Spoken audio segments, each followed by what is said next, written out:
Merci cher Internet partout dans le monde entier. La possibilité de monter et pas nous surtout aux occasions.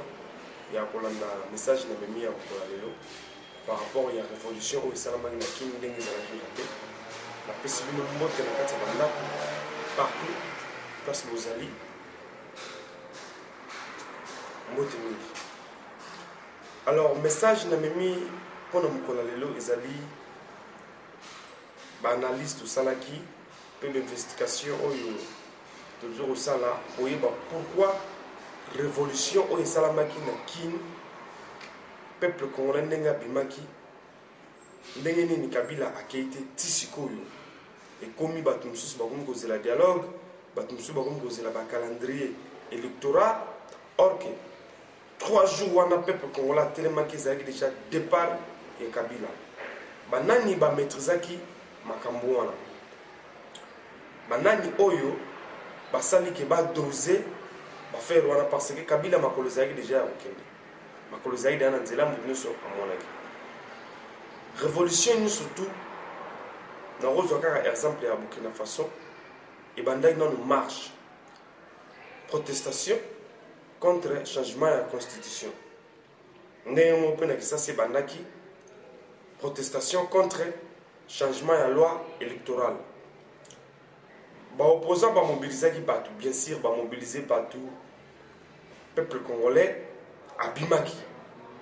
Tout temps, on va bimi. Batala qui peut tant. Il y a politique qui m'a ramené une politique qui n'est pas le cas. En Afrique, il y a une politique actuelle qui n'est pas le cas dans le monde, en Afrique.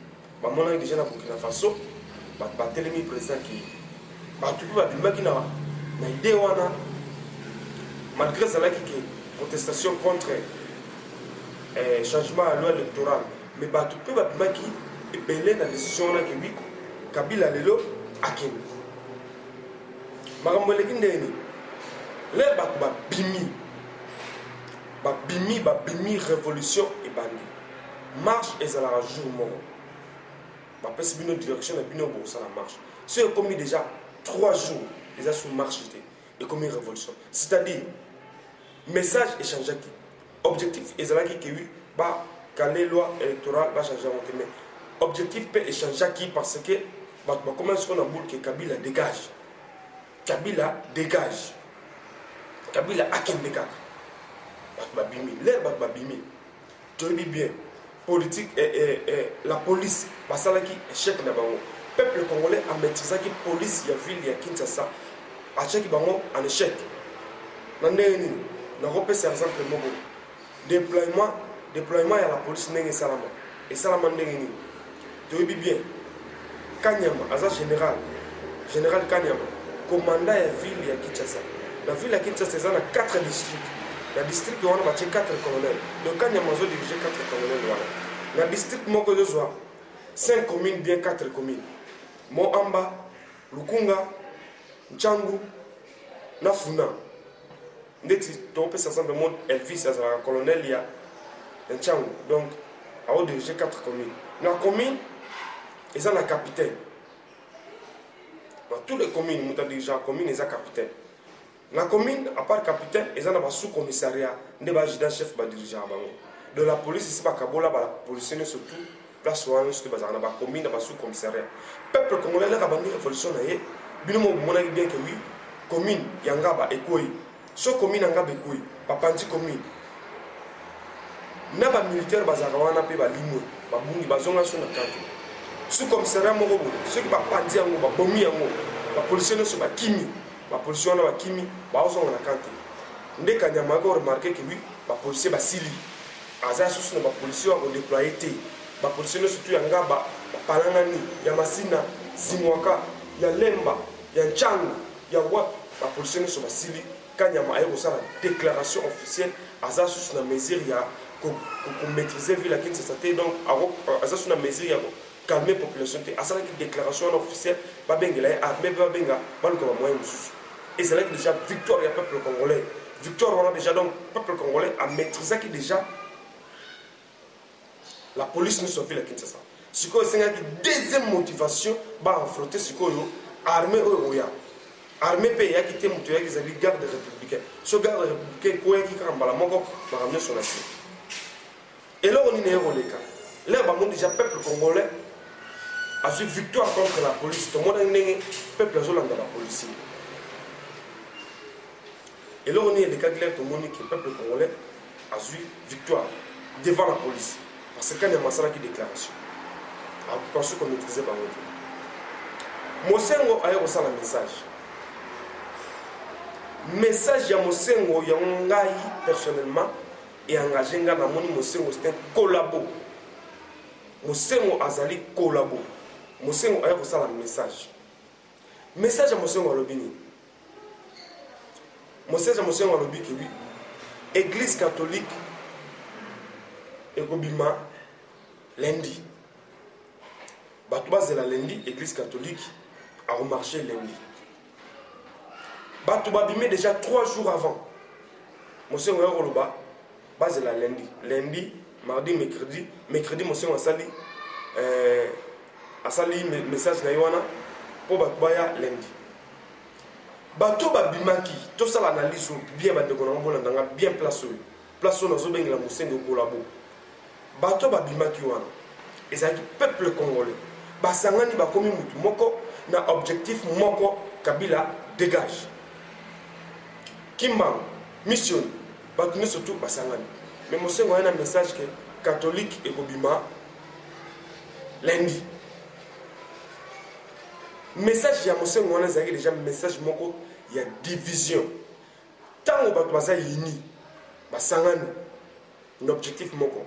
Pour ne pas affaiblir bango, il faut diviser bango. Ko diviser bandandeni na ba message.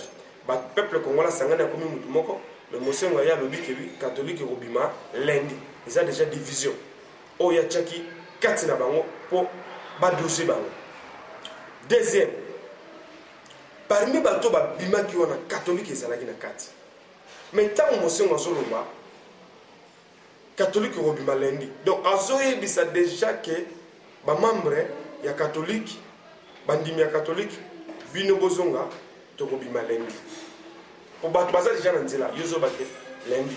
Donc abi c'est vraiment déjà que bino bozonga na bino ndako ya biso rozala lundi. Troisième, mutu moko ta ko maintenir kanda pendant 4 jours. Bato ba bimi baza na kanda baza motivé. Bazozo ba masasi donc esprit s'est changé qui ba tumbi ba commune ba bomi ba bourgmestre ba landi ba policier. Yo maîtriser bango bazerati 4 jours. Nana robomba kanda pendant 4 jours.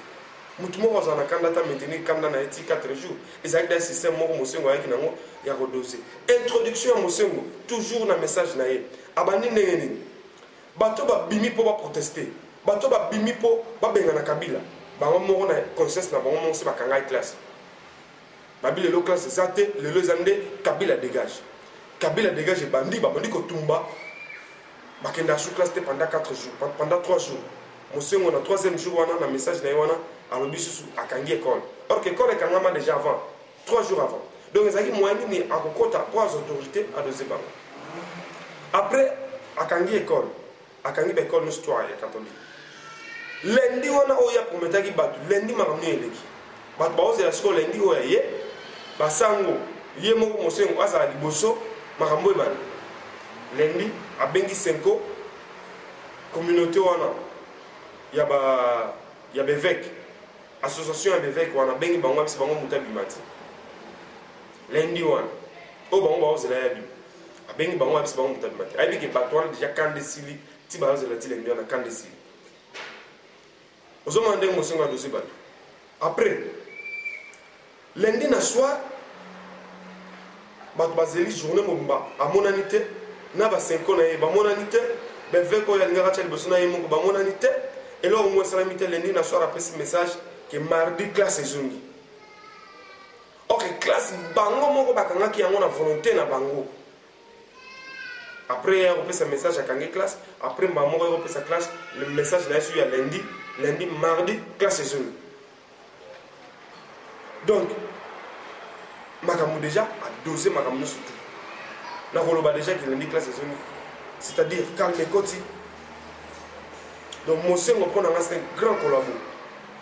désavantage na biso eza place nini eloko nini bango baremarke bato wana baza na bato mayele baremarke déjà que la police ya ville ya Kinshasa, la police surtout ya ville ya Kinshasa wana soki peuple ya ville peuple congolais ya ville ya Kinshasa batomboki babimi la police wana eza mokie ekokoka ko maîtriser population wana te et si baremarke eloko wana alors na temps oyo bino bozozela calendrier électoral na temps oyo bato bozozela dialogue bango bako renforcer stratégie pour bayebi derrière la police devant peuple wana peuple baleki ebele par rapport à la police bakokaki déjà ko maîtriser bango te mais minute oyo bako renforcer pour bamoni déjà échec ya la police place ezali bakotika te bakokanga maboko te déclaration oyo kanya matanga ezali déjà victoire ya peuple congolais contre la police. Mais il faut doser Makambu, il faut doser le calendrier électoral, il faut doser la négociation, il faut doser renforcer les minutes au Kabila, il faut renforcer Makambu surtout. Bon, c'est sous temps. Ok, le lot fait que peut-être déjà Masolo Moussous Kabila on a déjà dit banda déjà. Le lot nous a Masolo Moussous. Message nous sommes lancé dans le peuple congolais tout a fait à Kinshasa. Et là on va n'a pas si merci. Mais bino tout oyo bozwaki minduki na basu commissariat bokunda yango bobomba yango bakosala susu opération munduki $200 $300 pour bokenda yango turo soko memi munduki bakofile yo bayebi ndako na bino na butu bakoya koboma yo komeko bimisa munduki te oyo azwaki grenade oyo azwaki masasi kunda yango bomba yango soki basala opération yaka kokende te minute oyo bakolanse susu opération moko ya recrutement ya bapolicier bokende te bokota te na ba recrutement oyo bakolanse wana ke barecrute bapolicier mosusu merci partout dans le monde entier et pas nyonso tubino bolandi ngai mpo na ngai na juge mosengo comme collabo eza makambo ebele soki totali ata na baélection makambo ndenge elekaki mosengo azalaki na baobservateur Jacques Mai là azalaki secrétaire général à IDPS ya lekaki atangi bango mpe bazalaki na baobservateur bamoni ke bango IDPS eganaki na 52%. Mosengo mpe alobi ke oui Kabila agane te bato ozelaki message ya mosengo apesa biso pourcentage ndenge Jacques Mai apesaki mosengo oli apesa pourcentage alobi ke oui Ngoyi Mulunda alobi vérité te ayebisa bato vérité azoka jije Ngoyi Mulunda ayebisa bato vérité oke Ngoyi Mulunda atikala koyebisa bato vérité te mpe atikala koloba vérité te or ke mosengo ye moko falaki aloba vérité désir aloba nani aganye nani apolu falaki aloba parce que ye azalaki na baobservateur ayebi combien de pourcent oyo IDPS ezwaki combien de président Tshisekedi azwaki ayebi combien de pourcent oyo nani azwaki mais aloba yango te amaîtrise yango avanda azosenga bavérité des urnes or ye soko alobaki bapourcentage wana ndenge eza na influence mosusu parce que ye azalaki na baobservateur alingaki su emotive baobservateur international baloba mpe vérité parce que ye aza église abomba vérité aloba eloko te donc mosengo mpo na nga c'est un grand collabo na conférence nationale souveraine moto abebisa makambo mpe kaka ye donc mosengo c'est un collabo alancer bamessage ya badivision amaîtrise peuple congolais oyo babimaki na objectif ya kobenga na Kabila napesi bino mbote partout bozali na monde entier merci merci merci